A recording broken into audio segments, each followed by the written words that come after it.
Terdengar. Ya, baik. Assalamualaikum warahmatullahi wabarakatuh. Selamat sore teman-teman sebelumnya. Se- eh, se- Sebelumnya saya ucapkan terima kasih kepada Ibu PJ yang telah membuka perkuliahan BK Industri pada hari ini, dan juga terima kasih kepada Bapak Sugandi Miharja selaku dosen mata kuliah BK Industri. Bagaimana teman-teman semua kondisinya pada hari ini, sehat? Sehat. Alhamdulillah sehat. Baik, alhamdulillah ya kalau begitu. Semoga kita semua terus diberikan kesehatan.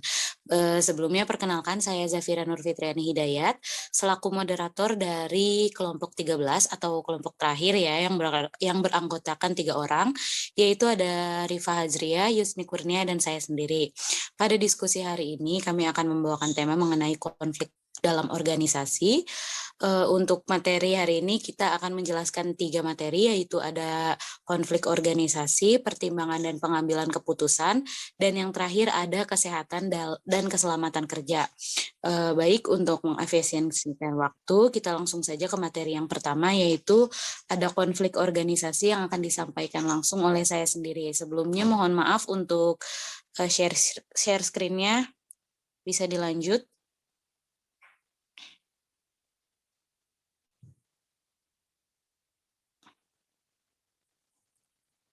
Maaf, untuk share screen-nya bisa ke slide selanjutnya.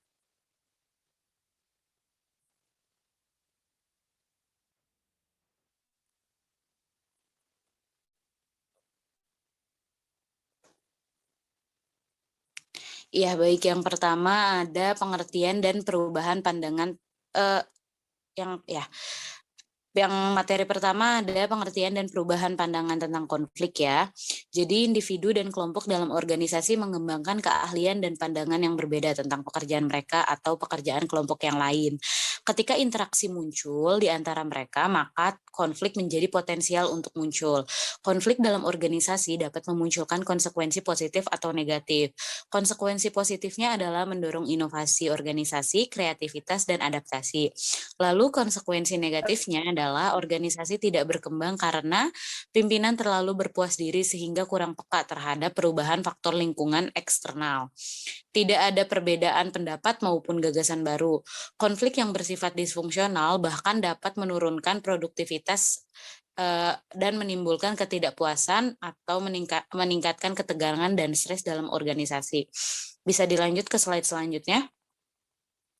Ya, ada beberapa perubahan pandangan tentang konflik, yaitu pertama ada pandangan tradisional dari sekitar tahun 1930 sampai 1940.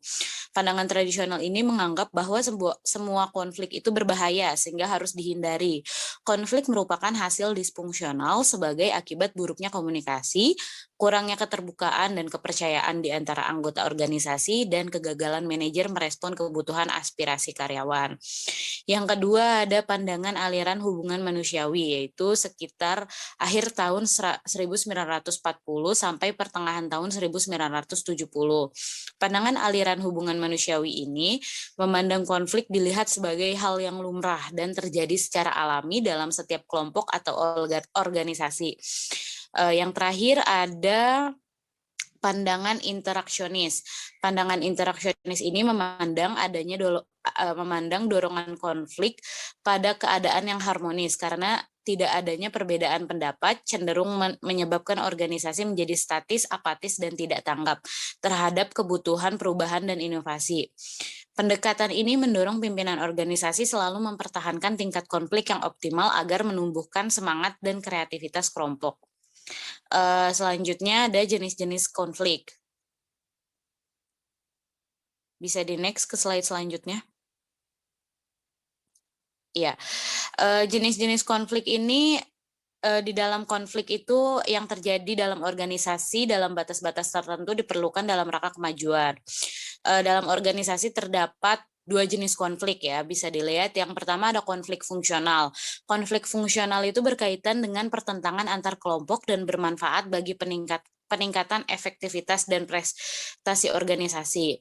Konflik dapat menghasilkan banyak manfaat positif bagi organisasi jika dikelola dengan baik. Konflik fungsional dapat mengarahkan pada penemuan cara yang lebih efektif untuk menyesuaikan diri dengan tuntutan perubahan lingkungan sehingga organisasi dapat berkembang. Yang kedua ada konflik disfungsional, berkaitan dengan pertentangan antar kelompok yang merusak atau menghalangi pencapaian tujuan organisasi. Sebagian organisasi dapat mengelola konflik terjadi sehingga memiliki dampak fungsional. Namun ada organisasi yang mengalami konflik pada tingkat yang lebih besar dari yang diinginkan. Prestasi akan muncul jika konflik dapat dikurangi. Jika konflik yang terjadi tidak dapat ditangani dan mengarah kepada konflik disfungsional, maka akan menurunkan prestasi organisasi. Selanjutnya ada konflik dan prestasi kerja. Bisa dilihat di poin di PowerPoint-nya ada tabel di situ. Konflik dapat bersifat konstruktif atau destruktif bagi kelompok. Seperti yang bisa dilihat, konflik dapat terlalu tinggi pada kondisi C atau terlalu rendah seperti yang terjadi pada kondisi A. Pada kedua kondisi tersebut, konflik berdampak disfungsional, yaitu penurunan prestasi organisasi. Tingkat konflik yang terlalu rendah menyebabkan rendahnya prestasi karena kurangnya dorongan atau rangsangan. Pada sisi lain, tingkat konflik yang tinggi menyebabkan prestasi rendah karena kurangnya koordinasi dan kerjasama. Masing-masing orang atau kelompok lebih membela dirinya dan menyerang kelompok lain daripada melakukan tugas-tugas produktif. Tingkat konflik yang optimal terjadi pada kondisi B, di mana tingkat konflik yang terjadi cukup mencegah stagnasi, mendorong kreativitas, menimbulkan dorongan, melakukan perubahan, dan mencari cara yang terbaik dalam menyelesaikan masalah. Lanjut, ada jenis-jenis konflik dalam organisasi. Ya, untuk jenis-jenis konflik dalam organisasi ini ada 6 ya. Yang pertama ada konflik dalam diri seseorang, yaitu terjadi jika ia harus memilih tujuan yang saling bertentangan atau tuntutan tugas yang melebihi kemampuannya. Yang kedua ada konflik antar individu, terjadi karena perbedaan tentang isu-isu tertentu, tindakan, dan tujuan di mana hasil bersama sangat menentukan. Yang ketiga ada konflik antar anggota kelompok, yaitu dapat mengalami konflik substansif atau yaitu terjadi karena perbedaan latar belakang keahlian anggota suatu komite menghasilkan kesimpulan berbeda atas data yang sama. Lalu ada konflik antar kelompok, yaitu terjadi karena masing-masing kelompok ingin mengejar kepentingan atau tujuan kelompok masing-masing. Yang kelima ada konflik intraorganisasi, yaitu meliputi 4 macam konflik, yaitu ada pertama konflik vertikal, terjadi antara manajer dan bawahan karena perbedaan cara penyelesaian tugas.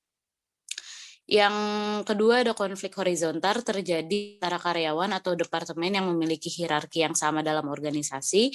Yang ketiga ada konflik lini staf, terjadi karena perbedaan tentang keterlibatan staf ahli dalam proses pengambilan keputusan. Yang kelima ada konflik peran, terjadi karena seseorang memiliki peran yang saling bertentangan. Yang terakhir ada konflik antar organisasi, yaitu terjadi karena mereka memiliki ketergantungan satu sama lain terhadap pemasok, pelanggan maupun distributor. Kita lanjut ke tahapan-tahapan konflik dalam organisasi. Tahapan konflik dalam organisasi ini ada 5 tahap.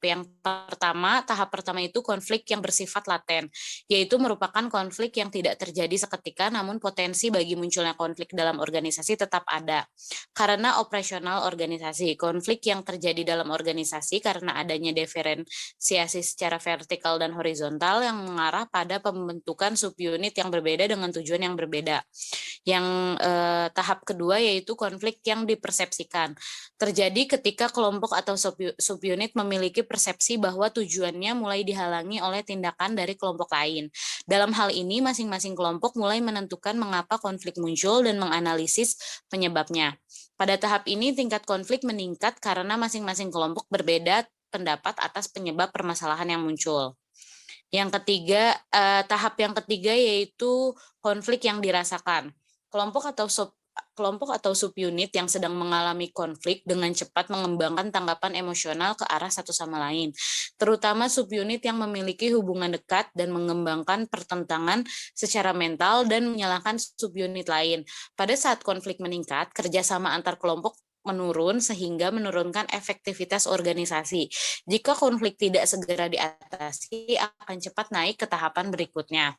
Kita lanjut ke tahapan keempat, yaitu konflik yang dimanifestasikan. Tahap ini terjadi jika suatu subunit kembali mencoba menghalangi tujuan dari subunit yang lain. Wujudnya dapat berupa agresi secara terbuka antar kelompok yang mengalami konflik atau pertentangan karena ada yang berusaha mempromosikan dirinya dengan mengorbankan anggota organisasi yang lain. Tahapan yang terakhir atau tahapan 5 yaitu ada ekor konflik terjadi dalam organisasi, akan bisa diatasi dengan beberapa cara, misalnya melalui putusan yang diambil oleh manajer puncak. Jika sumber konflik tidak dapat segera diatasi atau lambat penyelesaiannya, maka permasalahan yang menyebabkan konflik akan muncul kembali dalam konteks yang berbeda.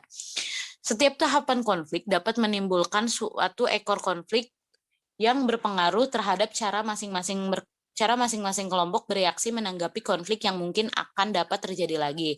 Jika konflik dapat diselesaikan sebelum mencapai tahap konflik manifestasi, maka ekor konflik akan dapat meningkatkan hubungan yang konstruktif di masa yang akan datang. Dan sebaliknya, jika tidak dapat diselesaikan sampai akhir tahap konflik, maka akan meracuni budaya organisasi. Kita lanjut ke sumber konflik dan dampaknya terhadap perilaku kelompok.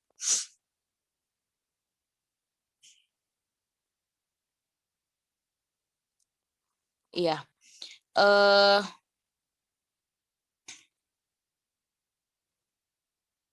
Yang pertama yaitu saling berkegantungan tugas.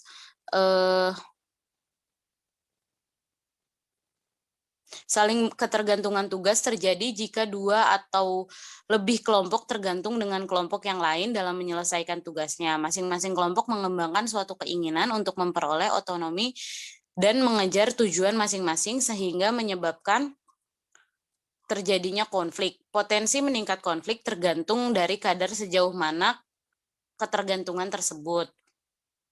Yang kedua ada perbedaan tujuan dan prioritas.